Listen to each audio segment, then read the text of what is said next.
Good morning, everyone. I'd like to welcome you all to the Santa Cruz Library Facilities Financing Authority regular board meeting. With that, can I have a roll call? Martin Bernal, Here. Jamie Goldstein, Here. Carlos Palacios, Here. Jenny Haruyama. Here. Are there any additional materials this morning? No, they're not. And any additions or deletions to the agenda? No, they're not. All right, nothing so far. Oral communications, any member of the public wishing to address the board this morning? Good morning, board. Good morning, Susan.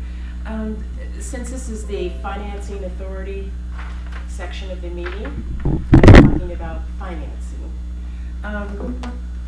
My name is Jean Brockelbeck. I'm very sorry. I'm concerned about the growth in the library system. We heard recently that, we all know we have 10 branches, and we heard recently that in 2010, this was during the Great Recession, that the library system-wide had to lay off 40% of its staff. Now we're planning to build a 10th branch, essentially. That's what I'm calling the Live Oak Annex, because it is not connected to the Live Oak Branch Library. It is a separate building about a mile away. And my concern is that we've also heard that staff generally is overwhelmed with what they're being asked to do these days, all the extra programs that they're doing, and it's a bit overwhelming. And we know we're heading for another recession. And I'm just wondering if this is a good way to run a tight ship, to keep growing and growing and growing, when apparently there are many people in this room, we were late to learn that the Measure S funds, they knew from the beginning that they were not going to be enough to do the upgrade and the work and the building projects that we're all seeing happen now. So we started with too much, not enough money to take care of it, always exceeding the budget, and now we seem to be going down that road and doing the same thing all over again. And I wouldn't run my household this way, and this money comes from every resident in the entire county who voted for Measure S and who also support the county system-wide library. I recall that even Carlos had said about 6 months ago, you plan by your budget, you design by your budget. It seems like nobody's thinking about the budget, only this hope that we can keep going and find more money somewhere, somehow, from the new Silicon Valley CEOs and moguls, as was said in one particular piece of advertising from the Friends of the Santa Cruz Public Library. So I'm here as a conservative. I'm very conservative, and I think that it's time for the Financing Authority to start asking some hard questions and getting some advice from your library director as do we keep doing this until we wear out our staff and we have to hire more staff, and where do we find the money for them? Thank you very much for listening to my concerns. Is there anyone else that would like to speak under oral communications? Okay, seeing none, executive director report. I have submitted to you an update about most of the projects. The one thing I do want to say is I'm happy to report that the Belton project bids came in on Tuesday. And with the addition of the $1 million, we will be able to accept the lowest bid and include both the courtyard and the metal roof that had been bid out as alternates, with some resources available for potentially the park as well. So that's really, really good news. And the vendor appears to be a high quality vendor. So. Okay, thank you. Any questions for Susan? Okay, none. Project updates and comments by board members. I'll just elaborate a little bit more on that.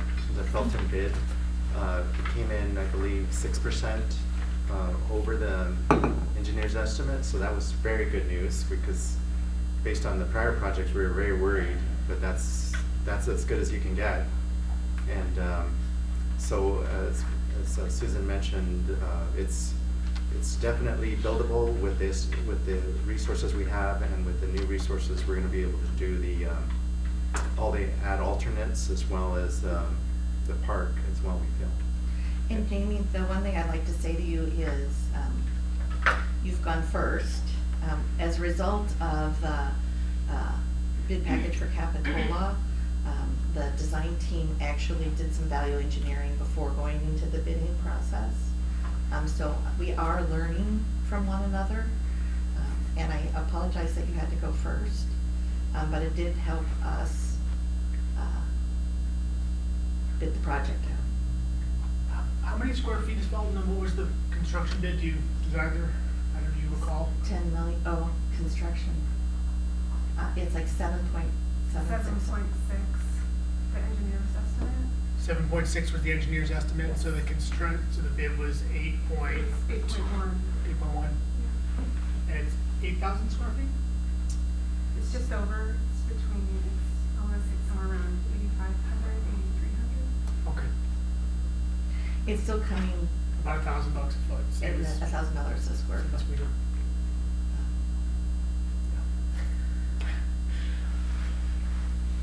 So shockingly.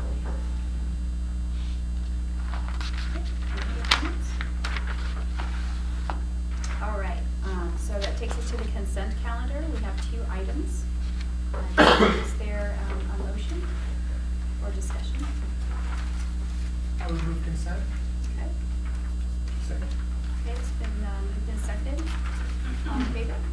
Aye. Or, excuse me, anyone from the public wishing to pull an item or discuss an item? Okay, thank you. Seeing none, bring it back to the board. All in favor? Aye. Opposed? Okay, passes unanimously. All right, that takes us to general business, an update on Measure S funds. Can we have a staff report presentation? I would like Nicole to come on up if that's okay. Based upon last month, or last board meeting's discussions, all the projects are really struggling with being under-resourced for the expectations that we have in the community. So Nicole did some significant digging over the past 2 months to look at the Measure S funds and see if there's any flexibility within the funds themselves. And I think she has found some. Right, so as you recall, in June, this board talked about forming a ad hoc subcommittee to look at Measure S and if there were additional funds. We had a feeling that Measure S was going to generate additional tax revenues. We had a good sense of that initially. As you might recall, the initial tax levy when we went to voters was about $4.15 million. Subsequent to the measure passing and doing some auditing work by our tax administrator, the levy increased to about $4.4 million. So annually, that's generating about $250,000 extra in ongoing revenue. So that was one factor. Another factor is that when we went for the first bond issuance, our costs were actually lower than we expected. For one, we were able to eliminate a cash funding of a reserve requirement, which initially we thought we were going to have. And then the buyer of the bonds priced them lower, and we ended up buying a bond premium of $1.2 million, which actually doesn't count against our limits. So we're able to use that on projects. So between not having a reserve and pricing them lower, it increases our bond capacity. So what that means is that initially we thought there would be maybe additional $10 million more. We think there's probably about $15 million more between the ongoing annual tax revenues and the bond capacity to distribute to members. So what we've talked about conceptually is to increase all members' allocations based on the additional funds. So everyone's would go up by 25%. Distributing this additional funding requires an amendment to the LFFA agreement, so we would have to generate that amendment and then take them to each of the cities and the Board of Supervisors for approval to raise the allocations and distribute those funds. So with that, if we wanted to proceed in that direction, we would draft the amendment, bring that back to this board, and then ask this board to refer it out to the cities and the county for approval. And that could likely take place sometime in the fall, hopefully, September, October, depending on how the timing of it all works out. This probably would result in an additional meeting, end of August, early September, where we would come to you prepared with both the paper documentation of the financial analysis, the cash flows, and then the proposed amendment to the LFFA. So that wasn't clear, with respect to the allocation, you said it would just be a 25% increase? So if the idea was with the additional money to just raise everyone up, so that the percentages remain the same, it would stick to the existing distribution. Okay. So everyone would grow by 25%. So yours, Capitola, Scotts Valley County, would all raise proportionately. And I think there's a timeliness issue here, both on the Capitola project, but a lot of the projects are kind of in limbo right now. So it seemed that it would be very difficult to reconsider the formula itself. So I want to kind of reiterate the point about the timeliness for Capitola. It was in the director's report, but if you didn't get a chance to see the director's report, the situation in Capitola is that we received a bid in end of May, I believe it was, and it was about 25% over the engineer's estimate. So we had intended to award the contract in June. We deferred that and instead engaged in a value engineering process to try to reduce the project cost within the scope of what we'd already bid. We were able to do that, taking approximately 10% off the project, but we weren't able to bridge the full 25% cost increase. So based on the work that I did with Nicole, with Carlos's help, we're looking at the available Measure S funds and went to City Council last week, and we were faced with a choice in Capitola of either awarding a bid to the low bidder or effectively rejecting that bid set and either redesigning or rebidding the project. In other words, you can't take bids in and indefinitely hold them and not take action, and we were up against the deadline to take action. And we looked at, we gave the council different options of either redesigning and rebidding the project or proceeding at this point with this bid under the value engineering assumptions, in addition, under the assumption that there was additional Measure S revenue. And based on all the factors involved, and frankly, the known sort of cost escalation that would be incurred with rebidding, redesigning the project, the council said, let's move forward now with this bid, and let's count on this additional Measure S revenue. So from Capitola's perspective, we're now working with a contractor, and it's really very time sensitive for us to try to move this JPA amendment forward.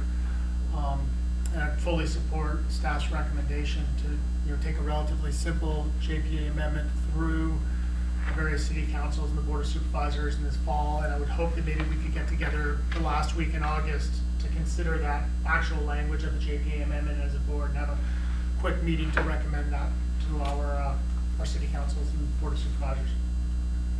I would also just, as a point of clarification, say the algorithm allocates to jurisdictions, but not within jurisdictions. So that would still be up to the county and the city to determine which project.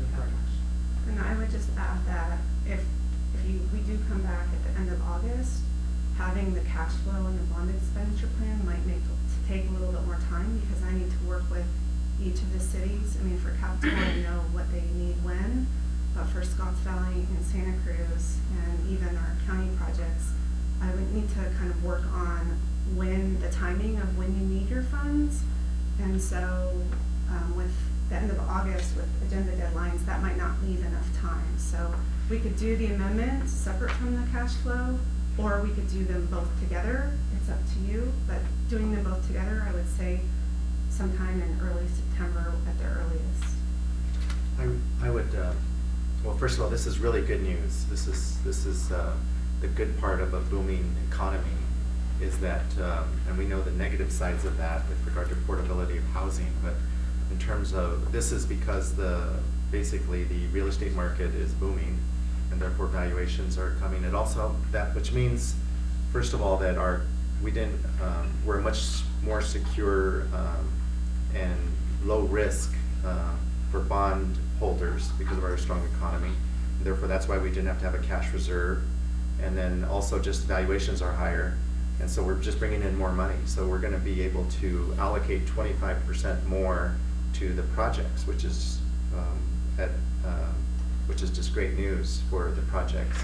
And so I'm very supportive of it, and it will make these projects, some of them that are struggling right now, have adequate resources to build as was envisioned, hopefully, or close to what it was envisioned. I would say that we should maybe separate the cash flow from the JPA amendment and just do the JPA amendment as soon as possible, get it to the jurisdictions, because that's the key part. The cash flow is just more of a mechanical thing that we can do later. But the key part is getting the amendment in, all the jurisdictions to buy in, so that we can, with certainty, they could, especially Capitola is under a lot of pressure to issue that bid. But it will help all of us in terms of the design and bidding of all the other projects as well. So anyway, it's very good news, and thank you for your work on this, Nicole. I really appreciate that you worked with staff to figure this, with our bond counsel and financial advisor to figure this out. And I'm fully supportive of it. And I also thinking keeping the additional, the current allocation formula makes a lot of sense, because that will speed up the process and not get us in any kind of protracted negotiations or anything. And so this would just make it really a no-brainer and go to our jurisdictions, get it approved. So I would support staff coming back with that and setting a special meeting at the earliest possible date, hopefully by next week or two. So I would reiterate that. I mean, I think the notion that the mechanics of the timing of how the funding is available, the bond issuance schedule, I think is really something that we can kind of work on through the fall, winter. And really the JPA amendment is kind of the critical path. It might make sense to just make sure from the FAA standpoint that there is a path forward. We don't have to have nailed down all the details on it specifically, but I know that I've seen a few analysis that Suzanne has done, but something kind of more global that just says, look, based on the timing and the exact needs of the jurisdictions, the funding can be available within the next 3 years. At least 80%, 90% of the funding can be available within the next 3 years. Just something that kind of lays out the parameters, because I imagine some of you, I know Santa Cruz specifically, may have questions about that. But I wouldn't want to hold up the JPA amendment to kind of work out the exact details, because frankly, we have time to do that. And 6 months from now, we will know more than we know today, and we'll be able to refine that again. So the cash flow is something that will evolve over time. It isn't something I think we would fix right now, because conditions will change as project bids come in, as projects move forward or don't move forward. So Nicole, would you agree that there's flexibility in terms of the timing for the expenditure plan for in context would be to Santa Cruz and Scotts Valley, because we're kind of in the middle of still looking at a cost analysis and different alternatives and approaches? Yeah, there is some flexibility in talking with our financial advisor. She does feel that she can adjust the cash flow to accommodate everyone's needs to get your financing when you need it. The only catch is that we wanted to issue all 3 series, if we're going to do 3 series of bonds within the first 5 years and maybe 6 years of when we started to collect the tax, because we have to pay it back, right? So we need to have enough time on the back end to make sure we're paying back all of the bonds. So we wanted to have the last issuance in 2020, 2021. So we're talking about issuing the 2nd series next June. So the final series, the 3rd series, ideally would be 2 years after that, in June of 2021. And if that would work for you all, depending on where your projects are at, all we need to figure out is how much you need when, but I think that we can fully fund all of the members within the next 5 or 6 years. Well, by 2021, 2022. I think that's reasonable. But I think that's an important note, is that there's a point of diminishing returns. So there's kind of a deadline. If we don't issue the bonds by a certain date, it'll start, your actual budget will start shrinking. Because you're getting towards the back end of how many years the bond can be issued. And then, of course, the longer you wait to build, the higher the cost of Right. Cost of construction as well, So yeah. there's, So we can't delay it. there's obviously pressure there. Yeah. Right. So do we want to try to set a date for a special meeting? Is that something we can do now? I would just have staff work with this and Okay. do it. I mean, we only need 72 hours, right? So, Right, it's a small yeah, so we should just get it as soon as possible. Okay. I'd reiterate that. Do you need All right. any other, unless there's any other questions, are there any members of the public that would like to speak on this item? Seeing none, is there any other direction that you need from the board other than that we're going to have you look at it, setting a meeting? Okay, great, well, thank you very much. Okay, that was the last item under general business, and so the next upcoming meeting is October 4th in Scotts Valley, and so that adjourns this portion of the meeting. That's a special meeting before. Yes, when we cruise City County Libraries Joint Power Authority Board, a regular meeting, so with that, can I have a roll call, please? Martin Bernal, Here. Jamie Goldstein, Here. Carlos Palacios, Here. Jenny Haroyama. Here. And I understand that there is a presentation this morning. We have Joseph Driscoll and some of the staff. We're going to talk to us about the innovation grant process. Janice. Good morning. It's been my pleasure to work with the Innovation Grant Program and the 17 teams who proposed different kinds of services, were funded by their peers, and have gone forward. We've seen an amazing success already. At the end of June, they gave me their mid-year reports. They've all been very good. They're learning lots of things. They've been learning how long it takes to do things sometimes, how many more people are involved when you organize a project than they thought. But they're also learning that they can make their ideas work and that the library will support them. You've already heard from the K through 12 team at another meeting, and you also got to experience the virtual reality project that team is working on at a previous meeting. So I wanted you to hear from 2 other teams of the 17, and I asked these 2 teams to present because they will demonstrate to you the breadth of the grants that we funded and the kind of work that's being done. One of the projects is immediately obvious to the public, and it involves the public not just in what services they might be able to have, but in programs and events they might be able to have. The other project builds up our infrastructure and makes lots of things possible in the library.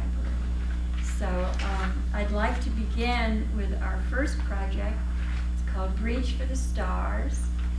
Kathleen Aston came up with the idea, and Jennifer Hooker has been working with her, and they're going to tell you about what they've been doing, and you're going to be really excited. Ms. Janice. Thank you. So Jen is providing some handouts about the program for you guys to take a look at while we talk for a minute. And so I guess I'm Kathleen, Ms. Jen, and I'll just begin with a little bit of background about the program. The idea for Reach for the Stars was first seeded when I attended the American Library Association conference. Actually, we both attended the American Library Association conference in San Francisco in 2015. And I attended a panel there called Libraries as Community Science Centers, which was about public libraries providing access to scientific technologies and experiences that the public might not otherwise have. And one of the presenters there was a nonprofit called Cornerstones for Science. And among other things, they provide lendable, like ready-made kits for libraries to lend telescopes. And that program has been going on with great success, mostly on the East Coast, but all over the country since about 2008. So a lot of libraries are having long-term success and best practices for lending telescopes to the public, which So a couple years after that, the 2017 solar eclipse saw the Space Science Institute's library initiative providing the opportunity for public libraries all over the country to offer eclipse glasses to members of the public, and there was an incredibly high demand for that, and that demonstrated to us that the public has no problem seeing the public library, seeing their local library branch as a place to get astronomical resources. Working on that still. We're smart.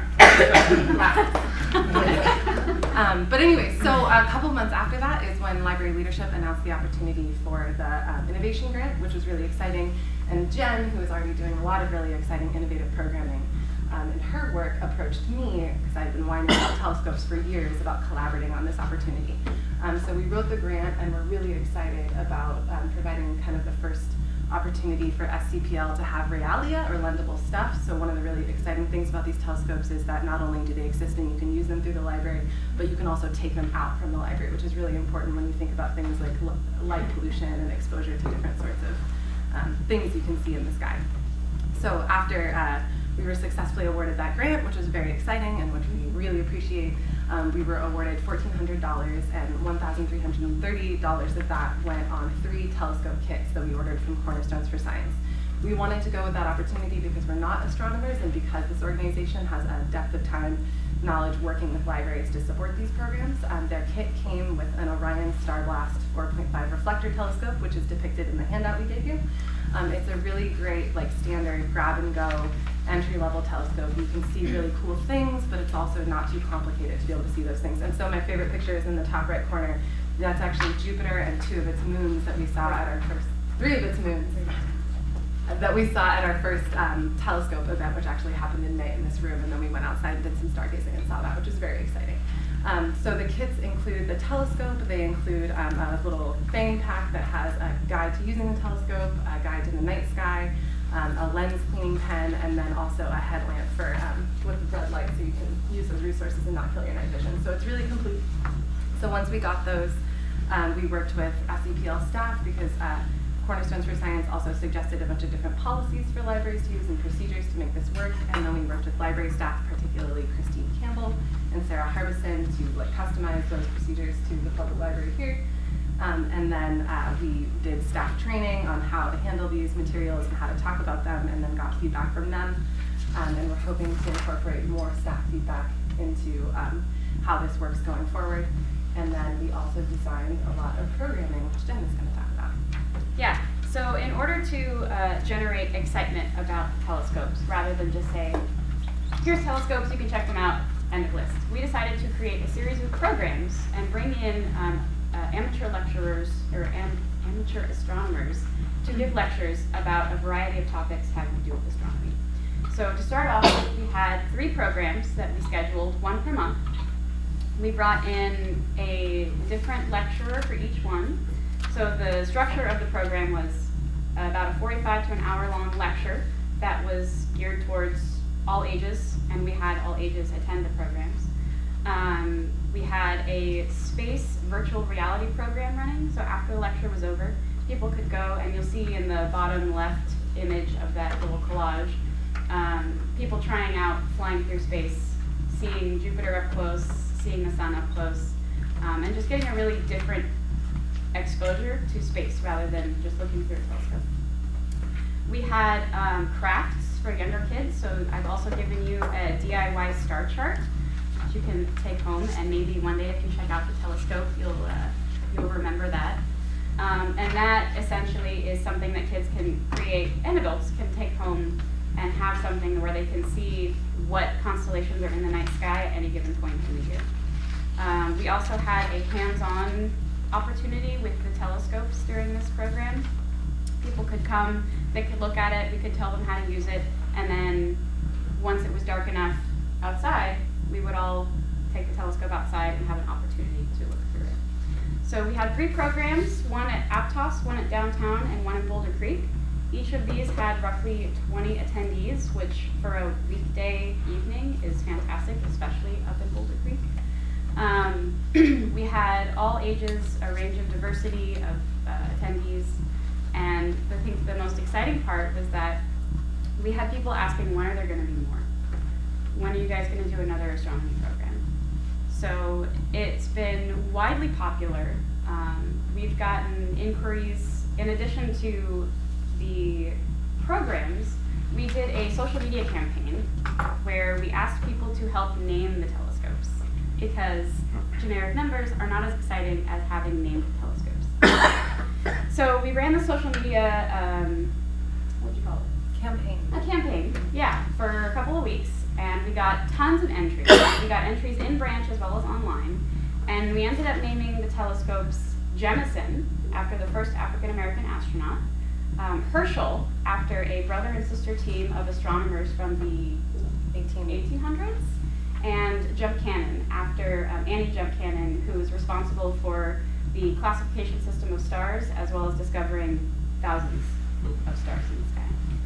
So, the telescopes are on a very long wait list. There are 52 holds currently, which is over a year-long wait for these telescopes.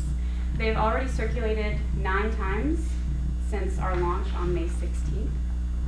And I just want to say we're really appreciative of the opportunity to do this and to start what could be a long, healthy relationship of lending tools and realia to our community that may otherwise be unobtainable for them.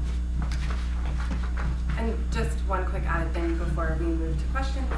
One of the things that we've emphasized throughout this program is to build relationships with local astronomy resources. There's really active astronomers in this area, and so we think it's an important partnership for the library to develop so that we're not leading people to expect that we will be the only resource for these telescopes because of things like that long wait list. So we're always able to point people to other meetings that star clubs are doing, or the fact that the local Santa Cruz Astronomy Club runs telescopes themselves, and so it's sort of like a jumping off point to that relationship. Questions? I don't have a question, but this is just another example of how effective the innovation grant program has been, and just a great opportunity to find out where those niches are and where folks are really interested in. It's just I'm incredible. I mean, I'm writing down everything because I want to share about the program with at least our community. And 51 holds is incredible. I mean, did you even think at the beginning that it was going to evolve to something like that, and that there are that many people that are like, this is my thing? I might not have.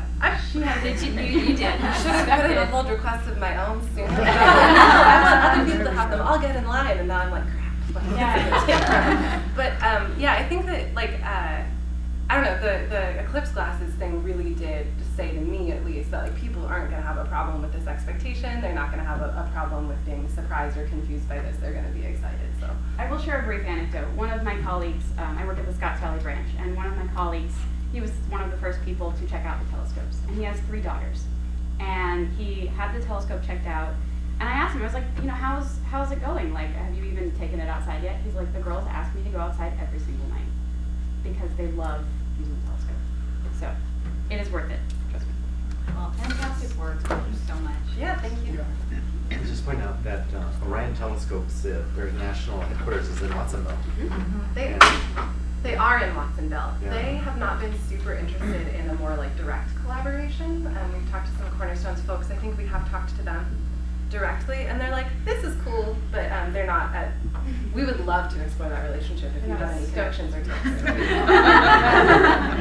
They're recently they were bought back by their employees. They were bought by a huge organization, and now they were actually bought back by the employees. So the employees actually own it now. Cool. It's a very interesting organization, and they were very generous in donating telescopes when I was in Watsonville. So we'll have to just put you in touch with the right people, Yeah, please. hopefully. Okay. The other, I think, big partner could be and maybe they already is the university. I mean, don't they have a pretty extensive program there? Yeah. We're courting them. Yeah, and there's a group of young astronomers in particular who are doing this thing called Astronomy on Tap the first Thursday of the month at New Bohemia Brewing Company, and they we've been in touch with them, and we hand out flyers at their events, and they are hopefully going to help do some of our talks in the next couple of months. Great, well, if we need help with that, so able to do that. We meet with the university pretty regularly with the chancellor, vice chancellor, so. Oh, okay. All right. Many hats. Okay, thank you. Cool. Great. Yeah, thank you. That would be fun.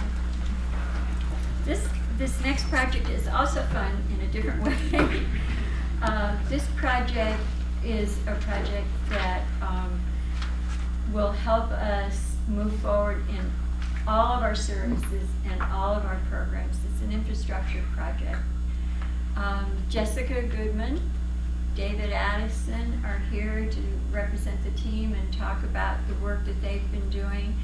And a project like this really can't happen without a lot of support from the IT department, and Ann Young from the IT department has been critical in their work.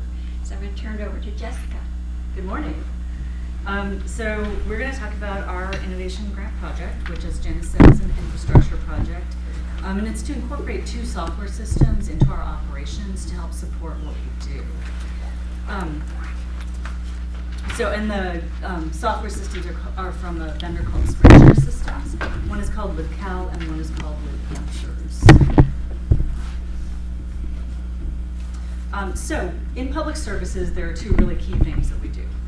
We do lots of things, but there are 2 really key ones that people think of the library for. One is delivering public programs, and the other is handling patron questions and answers, also known as reference and information services. To support these things, we have a few components. One is an online calendar of events, so people know what's going on at the library. For programs that have limited space, we do offer program registration and wait lists. And of course, very important, gathering our attendance statistics so we can see what we're doing and how it's working. For managing patron questions and answers beyond the in-person questions that we get, we use a variety of channels: email, we have a form on our website, and we have a text chat service. Over the years, in developing these, we've used a number of different tools that have kind of piled on each other, so kind of like the layers of a pearl building up, except really not at all as pretty. So these have become inefficient, very labor-intensive for staff to manage, confusing for staff, and limited in what they're actually delivering for us. So a group of us got together and thought there's got to be a better way to manage this. So as Janice said, it touches a lot of areas of the organization. So I and David Addison, one of our librarians, and Ann Young from our IT department, led a team that also included a few other librarians, a branch manager, and library administration. So lots of different areas were represented. Our goals were really clear. We wanted to streamline our processes, have a lot fewer tools and fewer tasks involved, fewer steps. The tasks that could be handled by a system, we'd like that to happen automatically as opposed to having staff manage each task. We wanted to empower patron self-service, so if there's program registration, you should be able to sign yourself up. And we very much wanted to improve our statistical reporting and get better data, richer data, and more ways to look at the data.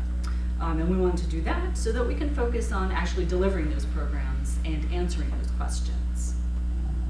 So we selected a software system called LibCal from Springshare Systems. It's a web-based calendaring system for program management. This is an image of our current website's calendar of events.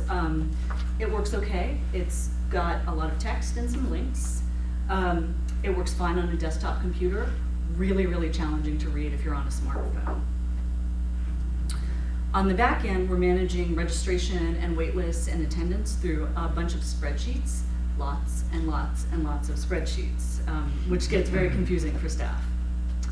So in contrast, looking at LibCal, and I'd like to actually show you what that looks like. So LibCal, and this is our demo site, looks like this. So much more attractive. You've got images, you've got color coding, so you can see if it's, say, a program for kids 6 to 12, those are all going to have the red tags. You can see immediately if registration is required, and you can see how many seats are available. You have a few different ways to actually look at this, depending on what you like. So there's the list view, there's the card view, which looks like that, and the calendar view. So lots of options. And one of the things I think is wonderful about this is that it's mobile responsive. So it looks like this on your desktop. You can also look at it on your smartphone, and it looks just as good. It just rearranges it to fit your smartphone. So the other things that it offers are automatic email notifications. So you sign up for a program, you're going to get a confirmation. A couple of days before the event, you'll get a little reminder, hey, don't forget, Saturday, Boulder Creek, you signed up. It's got automatic waitlist management, so if somebody cancels, next person in line automatically gets moved into that slot. It allows patrons to register themselves or their family members. It also allows any staff at any service desk or on the phone to get somebody registered, so it really enhances what we can do. And then some other features, you can add it to your calendar, you can share it to Facebook and Twitter. On the back end, the Statistic reporting tool is really easy to use and offers us many more options. So I'll show you what that looks like. So it's a very easy to use tool. Like I said, you can put in whatever date range you want. You can choose to show everything. You can say, no, I only want to see Aptos, I only want to see downtown, I only want to see kids 0 through 5. So we've got those options. You can see distribution by month of the year. You can see distribution by day of the week. You can see distribution by hour of the day. You can also see the distributions across the system. So you can see which branch is having what percentage of our programs, what audience, how that's distributed, and as well the categories. So how many of our programs are technology in this time range? How many of them are films? So it gives us many more reporting options, makes it a lot easier for anyone with access to run the reports, and allows us to see better what's actually working. So I'm kind of a data geek, so this makes me especially excited. So that's LibCal in a nutshell, and I would like to now turn it over to David Addison, who's going to talk about the other piece of the project, LibAnswers. So do you guys see the screen okay? Right?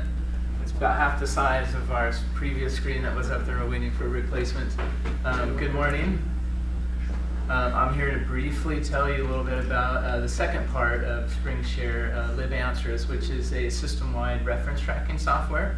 Not quite as sexy as the telescopes, but it's going to be very functional. And it's going to provide the public with easier, quicker response time for answering reference questions, and it's also going to make it easier for staff as well. So before I get started, I'm representing our team from the Innovation Grant. I'm very thankful to have this Innovation Grant to get started on this project. So on the team are myself, David Addison, Bjorn Jones, and Victor Willis, who are fellow librarians. Amy Sherman, who's our training specialist. Ann Young, who's a team member of our Library Information Technology Department. And Gina Garcia, who works in the Telephone Information Department. The Telephone Information Department handles a large portion of our incoming reference questions, and then they spread those out to the librarian group for us to answer if they can't answer those quickly. So she's going to be heavily involved in helping us with this project. So currently what we're doing, as Jessica mentions, we have a cumbersome email approach to our answering our reference questions. We have web forms, chat, text, in-person questions, and as well as telephone information. And it's not very efficient in some ways. We have to do a lot of follow-up. It can be very timely between the librarians talking to the telephone information folks and also supporting the staff at the branches, and in particular the smaller branches. So the new and improved process enables our staff to create an email ticketing system for us to collaborate and answer the questions together. And it kind of brings everything together. All these pieces that we have in our infrastructure, our virtual infrastructure, as well as in-person, are all kind of coming from different areas, different platforms, different logins, different passwords, and it's kind of hard to keep track of it all. So this system will actually bring all those pieces into one dashboard, one location, so we can kind of see what the incoming questions, who's working on those questions, open tickets, what tickets are answered. And in summary, the software will serve the public and staff with more timely, organized, and efficient means of providing reference services. So what exactly is LibAnswers? I just want to put this quote up here. This is from the SpringShare website. Gabe Goss at Western Washington University, a system that's already using this service. So in the past, we had virtual reference services scattered throughout different systems. LibAnswers makes it easy by putting them all in one place. So even better, it allows us to collect and analyze data on all our reference services to inform decision making. So it's kind of a two-part. We want to know how our services are affecting and how efficient they are, and how the public is, getting their questions answered, as well as just having everything in one place to make it easier for staff and the public. To further illustrate what LibAnswers is going to do for us, it's a cloud-based technology. So there's no software downloads necessary. That makes it a little more streamlined. It's a fully bootstrapped platform, which means it looks the same for patrons on a laptop, a desktop, a phone, or an iPad, for example. And it's basically a system with integrated channels for routing all incoming reference questions. So people can send questions from text, email, Twitter, web forms that are on our catalog, as well as our website. We can also embed a chat widget into the website so we can have real-time chatting and answering questions. So we're already doing a lot of these services, but they're just kind of in different locations on different platforms, like I said. So it's really just kind of bringing all those services that we built over the years into one convenient location, easy to use, easy to navigate, and it also is going to create a knowledge database and public-facing FAQs. So all the questions that we get asked over and over again, which we do have on our website, they'll all be in one place, and patrons will be able to go and look for those, as well as staff that are helping patrons, especially at the small branches. And then also, like Jessica mentioned, for the LibCal aspect, it has integrated reference analytics component. So it tracks all virtual and in-person questions. We can manually enter in-person questions to add to our stats and knowledge database. LibAnswers builds a knowledge database that is shared with all staff. So in particular, the smaller branches that don't have professional reference staff, they do their best to answer the questions. They can actually go on the database and search for the question being asked in the moment and see if we've already answered it, and as well as input a ticket if the question isn't in the database. So they can input a ticket for the patron. If we happen to be logged into the service in the moment, we can answer it in the moment, or usually we get back to them within 24 hours. That's kind of our standard procedure for a question that's going to take a couple hours to answer. So that's going to be really helpful for the patrons in the moment for customer service, and then supporting our staff at the smaller branches in particular. So as Jessica mentioned, it provides a wide array of reference analytics, including number and frequency of reference questions, peak times and days for incoming questions. We can provide detailed quarterly reports, weekly reports, daily reports, annual reports. So to just give us a better understanding of usage and value of our reference department reference services. And so the next steps for, I'm just going to do the slide, I think, right? The next steps for the project for both of us is to go ahead and subscribe to SpringShare, which is going to happen in the next couple weeks. The setup, which, as Janice mentioned, requires a lot of help from our library information technology department, and in particular, a lot of customizing that we can do, a lot of behind-the-scenes work that can be done to make it easy to navigate for staff and the public. And it's a system-wide project, so we're going to be training all staff, and we have a plan in place to do that. And the launch for LibAnswers, we're looking at October for a soft launch and November for a full launch, and for LibCal, we're looking at December and January of next year. And that would be it. Any questions? All right, very good. Thank you. Thanks. So my purpose in having the report here is that this whole process is teaching me a lot about creating sustainable change in organizations. And I really want to thank Janice, because she's done a lot of work in convincing me to change some of my ways. I think that we have used our strategic planning process to create these broad goals for the organization, and we are using this process to let the staff own how they're going to make the changes that are implied in the strategic plan. And as you can see, we know that we don't have enough professional librarian staff, and we have all of these added commitments that we're making, particularly around learning programs. And so really this allowed the professional staff to say what parts of your job and your processes are important, and what part of them are labor intensive and unimportant. And it was so interesting that the staff came back with, here's a solution. And I think the thing I'm most pleased, this takes a little longer to implement than I'm used to. But the truth of the matter is, I think you get sustainable change and a level of investment by the staff when they're creating a solution. And so I am incredibly pleased with year one of the innovation grants, and looking forward to year two. And I do want to say, It isn't random, the projects we're selecting. They are very much guided by our strategic plan. But I think they are, and they probably aren't the projects I would have selected, but I think they are better projects for the organization. And I think we're getting ownership across the organization in a way that doesn't happen when there's a top-down approach to the solution. Well, hats off to you, Susan, and staff, because, you know, these are the people with the boots on the ground that have their ear to the patrons, and these are tools that can help them serve them better and also create that culture that you want, right? So. And again, I really want to thank Janice, because that is a brilliant woman sitting over there. I'm lucky to have her. Any questions for Susan? All right, thank you, Susan. Thank you. That's great. Okay, moving on to item 3, additional materials. I have done. Okay, and additions or deletions to the agenda? None? Okay, this brings us to oral communications. Is there anybody that would like to address the board for an item that's not on the agenda today? All right, seeing none. Let's move to item 6, report by library director. Library's report is attached on page 6. We're just finishing up the summer reading program. It's been wildly successful and always a joyful yet very busy time. Any questions for Susan? Any questions on this item from the public? All right, moving to item 7, report by friends. Do we have a report today? We do. Hi, I'm filling in for Vivian.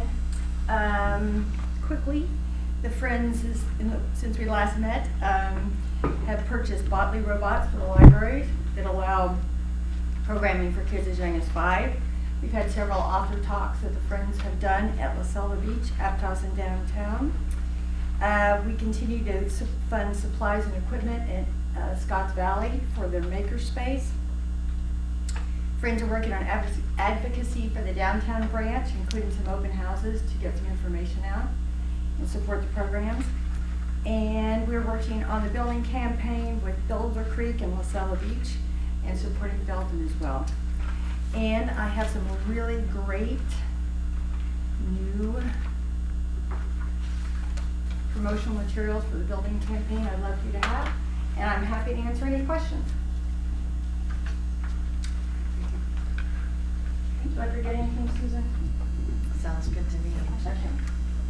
Questions, anybody? My only question was, we included in the budget, I remember, some funding to help kind of kick off and help the Friends grow a regional Correct. fundraising campaign. How's that We haven't used it. working? We haven't used it.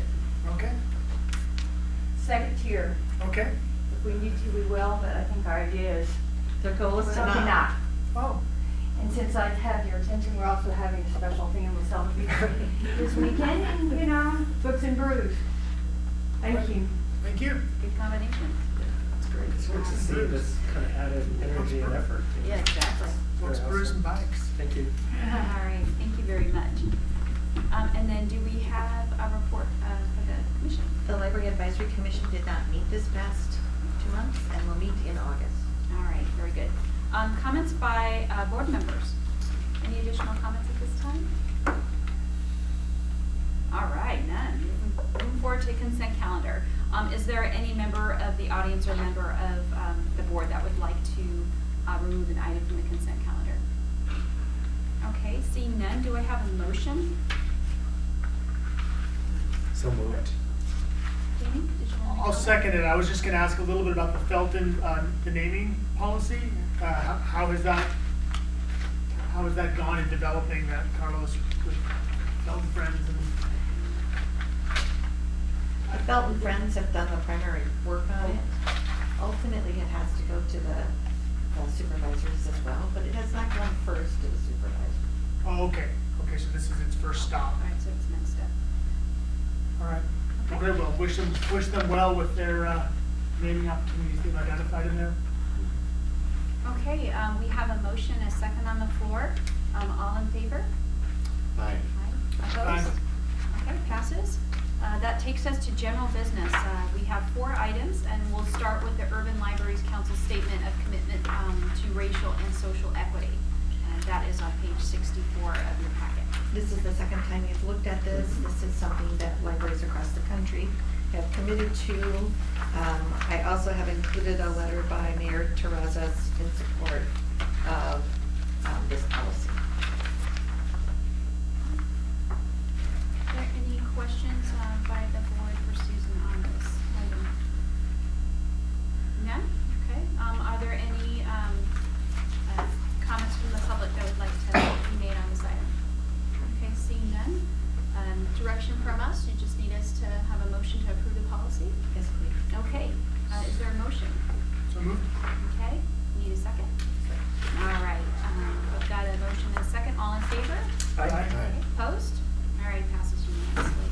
Okay, moving on to item B, view hours update, page 16, that's 7 of your packet. The board requested an analysis of whether the added hours have had an impact upon library services. We actually had long and extensive discussions about this within the organization. If you look at our basic statistics, which are circulation visits, our circulation is down overall. It's down 6%. Part of the problem we have is that Capitola was closed for 2 months in our circulation period, and that will have, as we open and close libraries, a significant impact on our use. Visits were flat.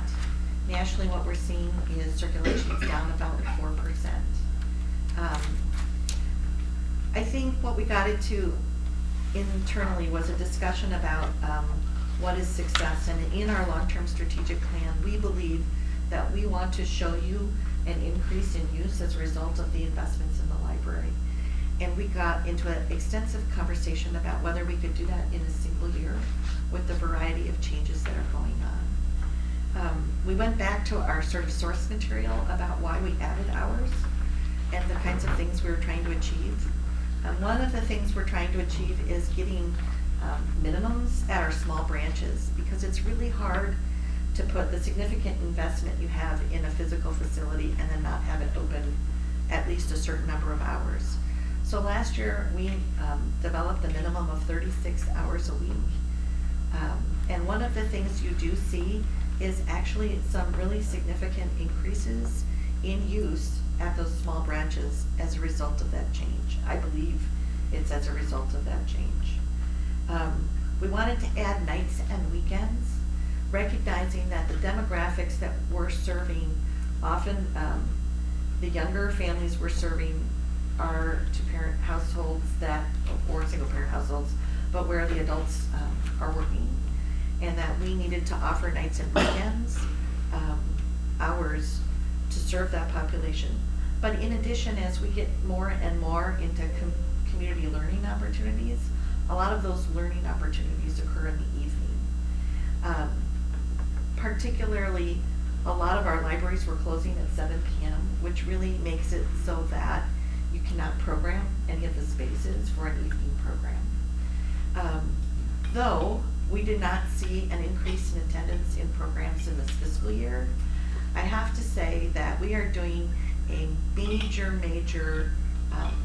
revamp of how we provide learning programs. A huge focus of this redesign is actually using community partners, where we are more the coordinators of the program, but community leaders and experts come in and do the actual programs themselves. So I would say we're in a period of transition around programming, and I don't think we want to lose the evening hours until we have some time to adjust to that. The other piece to this is, in the last year, we have not been able to make significant progress on our physical facilities, and so we do believe that in the next 8 years, you're going to see some really changes in use, but it's going to be in some ways hard to unpack what is hours, what is staffing, what are changes in programs and services, and what are changes in facilities. And then I have to add, we're struggling a bit with data. We have a whole series of new measures, so we don't have historical use. But if you look at our computer use, it's pretty intense. I think we had 150,000 hours of computer time, or hours of computer use in the library. We also had a similar amount of logins in our Wi-Fi. So some really, really significant use, but we just can't show growth at this point. And then I have to admit, we're still having data issues, particularly around the programming. It's one of the reasons for Spring Share. We're hoping to get better at it. I find data gets better when it's used. So a lot of people will say to me in the organization, you can't share the data yet, it's not good enough. And I find if you keep showing it to people, people start caring desperately about what it says and making sure that it's accurate. So I also think we're having some growing pains around that in particular, particularly around the program, because it's all hand reported and it's all on spreadsheets. So I guess what I'm asking for is more time. Hours, the thing we agreed to last year I think is really important. We're gonna have 8 years of incredible transition. And hours are essential to our success, especially around our new programming models and around digital literacy, because people need to be in those buildings. We've made this agreement that we are going to renegotiate hours every year, and I think we're gonna have to do that over the 8 years, because libraries are gonna close and open on the buildings changes alone. I think the one thing I haven't said that we're struggling with, and the staff's ready to strangle me on, is if you look at the staffing levels, we're down now about 30% from 2010. And when we've added all these hours in the last year, we added 5 FTE, but we didn't add a similar staffing scale. So we are having problems staffing our buildings. We're trying a lot of solutions and experimenting. I would say the last year's been rough. We actually this summer had to close libraries a couple times because we couldn't staff them. And when we come back next year, we will have a conversation about that. And on top of it, next year we'll be having discussions about Felton and Capitola opening facilities that are significantly larger. Susan, a quick question. So you were talking about kind of needing a multi-year view, and kind of talked a little bit about the challenges with data and how you provide that, how you present it, and it being, I guess, pure, or how comfortable you are. So what is that kind of sweet spot where you feel like that you have a point of kind of bringing some data that we can develop either objectives or policy decisions from, and is that kind of a 3-year increment? And a lot of it has to do with some of these things that you're implementing, right? And you need time to do that. I think I will be more confident. I'll be pretty confident of the data by the end of this year, but we won't have a fiscal year of strong data to the end of the following. But I'm also going to say the caveat, though, with the branches opening and closing, our data is going to be chaos for a while. So I think that's important to caveat that, when we're talking about it, when we're presenting it to children. Questions?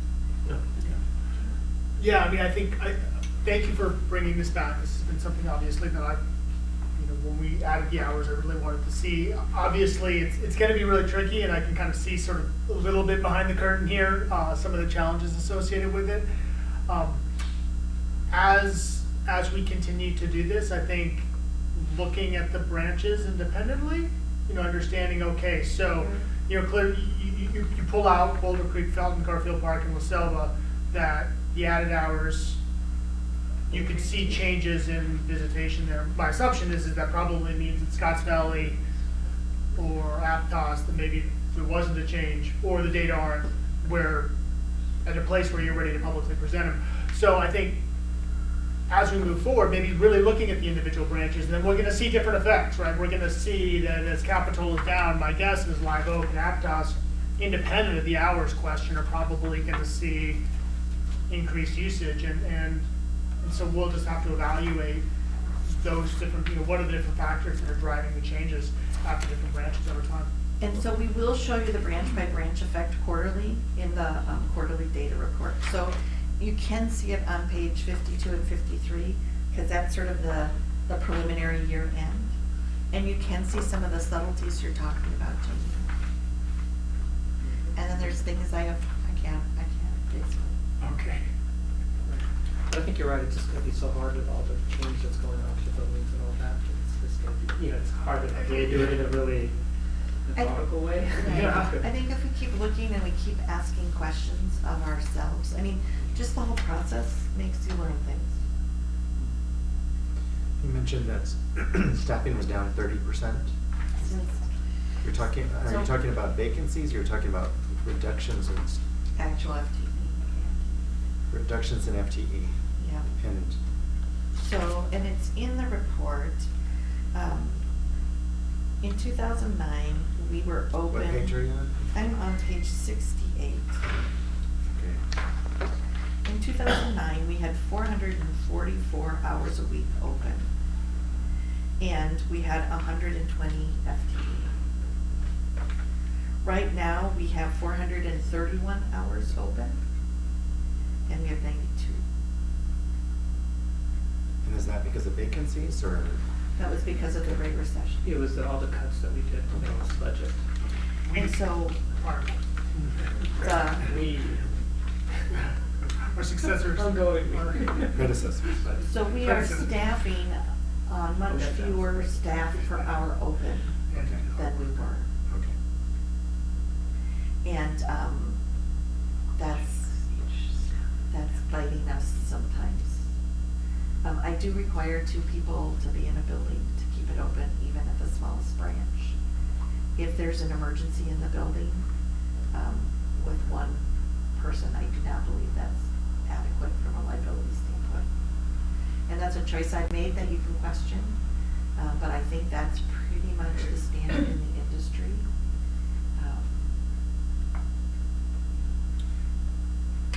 How have recruitments been going in terms of authorized FTE versus vacancies? I still think we're attractive at the professional level. People still want to come to Santa Cruz. I'm hearing in the Bay Area recruiting librarians is really, really difficult. I still think we have high quality pools. What we're seeing is that our aides, which are temporary workers, those pools have shrunk dramatically as the economy has improved, and their willingness to stay, the turnover's gone up. The other problem we have is because it's really a temporary part-time job, they have other jobs. So we have a lot of staff with 2 or 3 jobs, which then reduces their flexibility. So they're less flexible, there are fewer of them, and they don't stay as long. And I'm sure everyone in the area is seeing the same thing. It's harder to keep good people And without some of us are benefits. hiring those aides away from you. Yes, some of you are.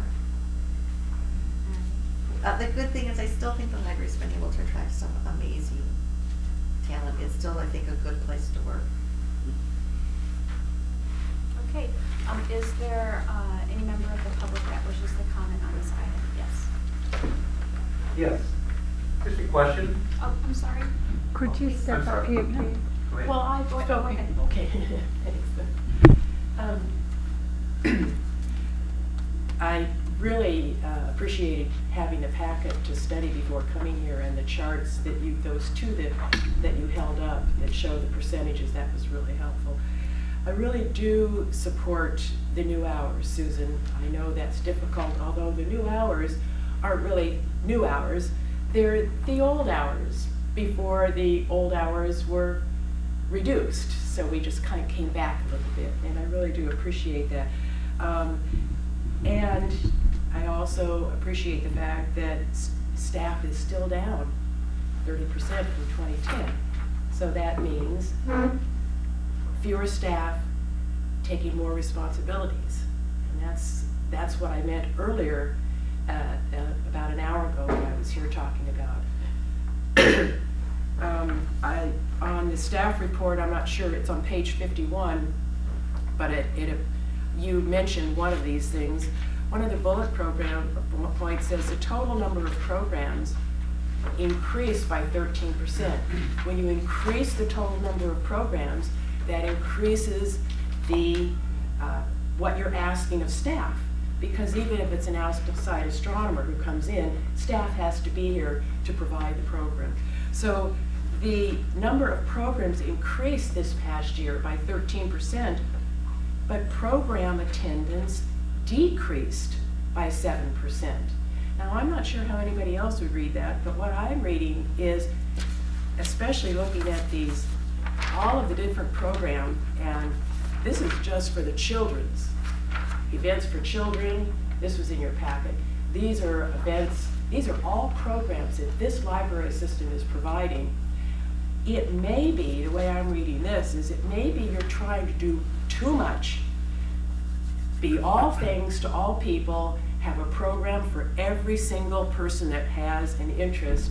You've got fewer staff, and lo and behold, you're providing all this eclectic, diverse programming, and yet the attendance is down. It may be that that's overwhelming to the public too. How many of those, I know my husband and I think, can we go to another one? How many of those can we go to? So I'm just going to finish by saying that this up and down is, again, I think you're dealing with growing pains. You mentioned growing pains. Those were your words. The benefits of growth don't always match the costs of that growth. And it is the cost of providing for that growth that has me concerned in terms of actually sustaining a county-wide library system. I'd much rather pull back and do some things really well and not wear out the staff than try to do too much and have things fall through the cracks and have a worn out staff and ultimately a worn out budget. Thank you. If you have a question or would like to address the board, please do it from the podium. How do you measure circulation? What's the definition of circulation? And how's that tracked? Experience? I can talk about it offline if that. Would it be all right if Susan answered your question at the conclusion of the meeting? Sure, that's fine. Yeah, Great, that's thank fine. you. Okay. All right, Susan, what do you need from us on this item other than it was just an update and that's going to take some time? And then we'll continue to report quarterly on our use. All right, item C is the 1819 work plan, page 70 of the agenda. So you can see from our strategic plan sort of the guiding principles upon which we build our work plan. There's 5 areas we're working. One is on learning, and I need to say that I think this is the fundamental aspect about where 21st century libraries are going. And it scares people, but it's this focus away from just reading back to learning, which I think was true of libraries 150 years ago. The Santa Cruz Public Libraries have identified sort of 5 areas of learning that they're going to focus on, and branches and regions are varying on their focus. But it's early literacy, that's something we've always done and we're really good at. Student success with a focus on STEM or STEAM. Adult life skills, which has been a relatively new area for us, but in part it's our work with people experiencing homelessness. A 4th area is digital literacy, where we're helping the public get beyond their own obstacles in terms of the digital world. One of the things as we've been developing this program, we're learning is that we need to have greater digital literacy within our own organization. So we're actually doing a lot of professional development with our staff around digital literacy. And then the last piece we call creative aging, but it's the kind of lifelong learning programs. We've done primarily arts and culture, history, and so each of the regions and each of the branches are really creating sort of their portfolio of how learning programming works for them. And again, I think the model is less that the staff have to be the individual doing the program. 40 years ago, it was the children's librarian that did the story time, and more leveraging resources in the community to help us lead programming in those 5 areas. And to be honest, we have incredible resources in this community. And so I think you can see that playing out in some of the new programs, sort of that different model. Digital inclusion really is about having support for public computing and training and tools. Transformative spaces really are moving the projects along. User experience really is the interaction between the library and our customers and how we can improve that experience. And organizational capacity are really a series of administrative productivity activities that will try to help us do more with less. And then there are specific sort of projects under each of those areas. Again, we bring this to you quarterly. And tell you updates about how we've been doing on each of these.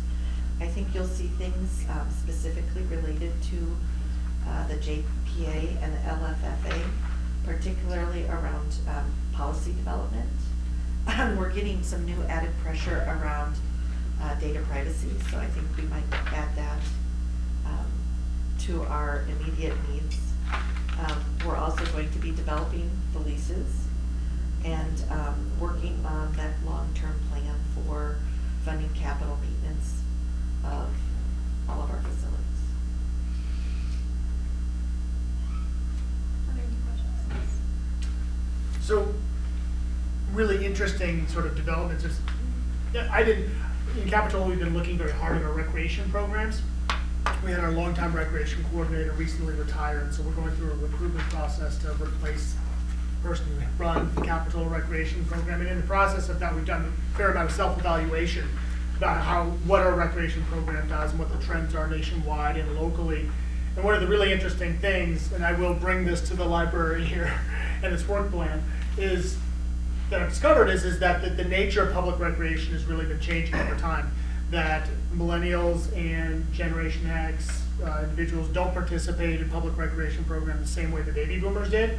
Baby boomers signed up for adult league softball, adult league volleyball, they formed teams, they competed in these leagues, that was public recreation. And public recreation also offered this incredible venue for people who wanted to teach a class to get a sort of a foot in the door.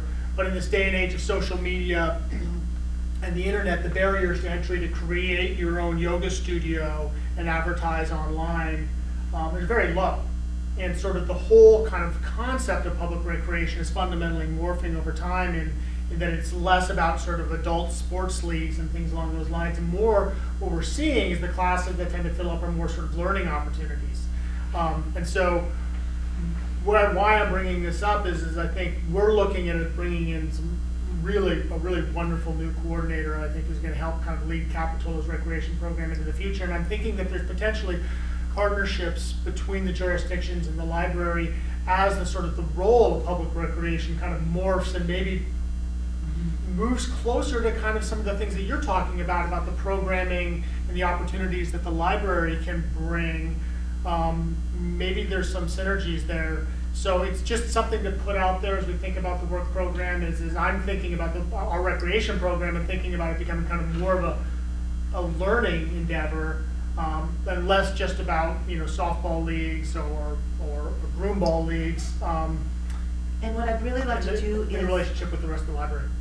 And I think the discussion we've had internally is that allow each library to be very different in their portfolio because different communities actually have different strengths.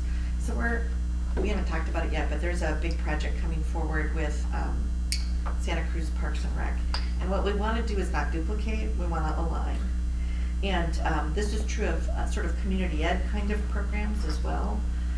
We find it with history as well. So there are certain communities that have really long standing strong local history groups So we don't necessarily need to replicate that within the local branch library.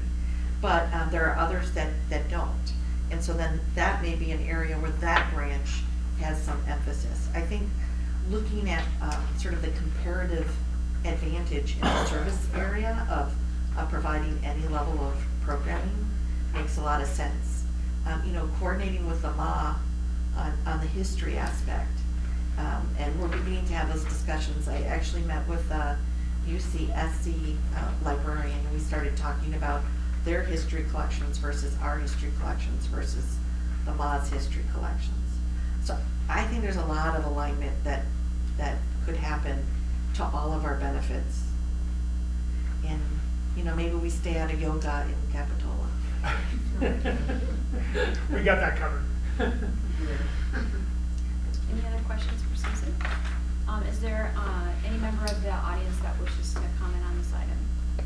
Okay, back to discussion. Just one quick question. So you're bringing this as a draft and then it'll come back? Well, Or- so I actually view this as my delegated responsibility to do the work plan. So, and if there are no objections, I don't actually ask you to vote on it, but I will consider this not a draft any longer. So there are other items that we feel that are missing or things that need to come off maybe as feedback what you want for, or these are. And for me, the strategic plan is yours, and the work plan then becomes. Oh, that's fine. I just wondered whether you expected us, you expect to bring it back. But it isn't necessarily a static document. I mean, we will continue to review this and look at this over the Yeah, course. in the quarterly update. Quarterly update. Okay, it was Okay. a process, that's fine. Thank you. Very good. All right. Okay. Item D, ongoing lease discussion.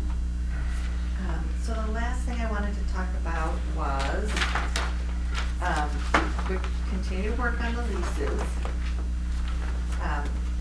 And we have, through discussions, talked about how the jurisdictions will build the libraries, and the JPA through the library will maintain them both inside and out.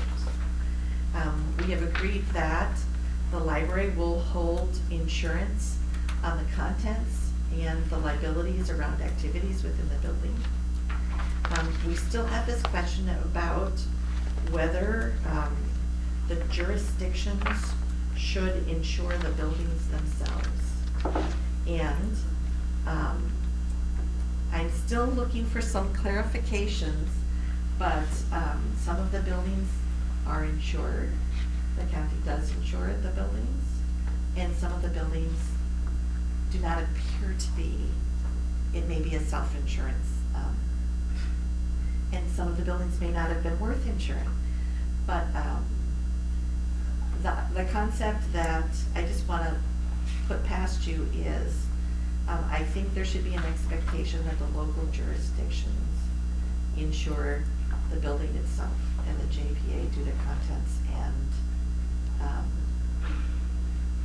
the liabilities resulting from use. And I wanted to make sure you were comfortable for that.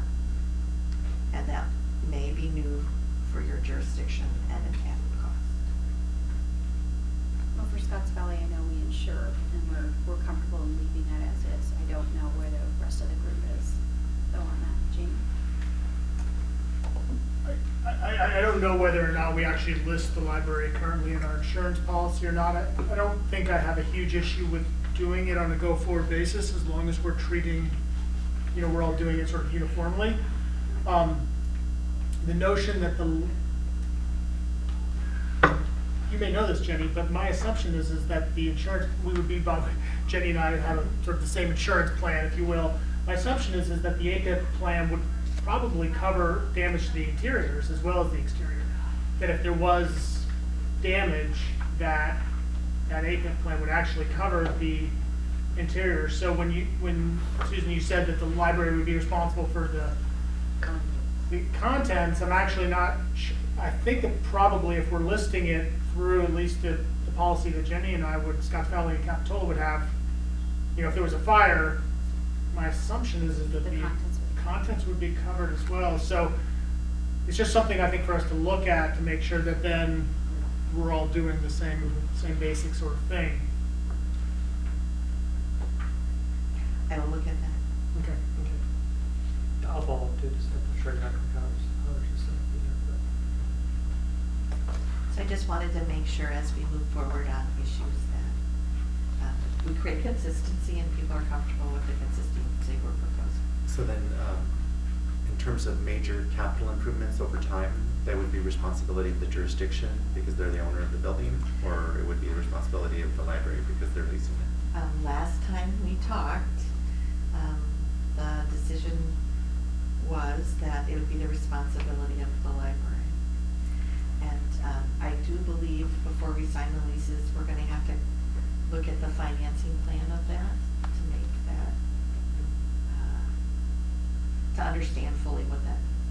Right, because there's significant cost implications to that. Okay. Is there a member of the public that wishes to comment on this item? Yes. But just more a question than anything else so that I understand the difference between, there is a difference between maintenance and capital improvement in the library buildings. In other words, maintenance is to maintain what's here now. Capital improvement would be just if you decided to add something that wasn't on the building.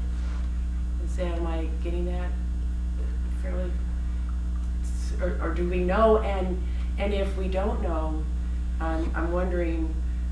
It seems like the board, the JPA, since it's each jurisdiction is responsible for the building itself, we should know which buildings are insured by the jurisdiction and which aren't. That seems like, to use Carlos's term, no-brainer. I'm surprised they didn't each say, ours is insured, we don't know. So I think that's a good idea, and I'm glad to hear that you're trying to tie down who does what. Thank you. Okay, let's take it back to the board for discussion. Sounds like it's an update. We need to keep moving forward on addressing those key issues, and we'll be back at this probably again sometime soon. Do you have an ETA as to when your goal is to bring an item back for us to look at more thoroughly? It happened September. Maybe a little later. Maybe a little later. Okay. All right. If there's nothing else, that was the last item, and our next meeting is scheduled for October 4th in Scotts Valley. So that takes us to adjournment. Thank you very much.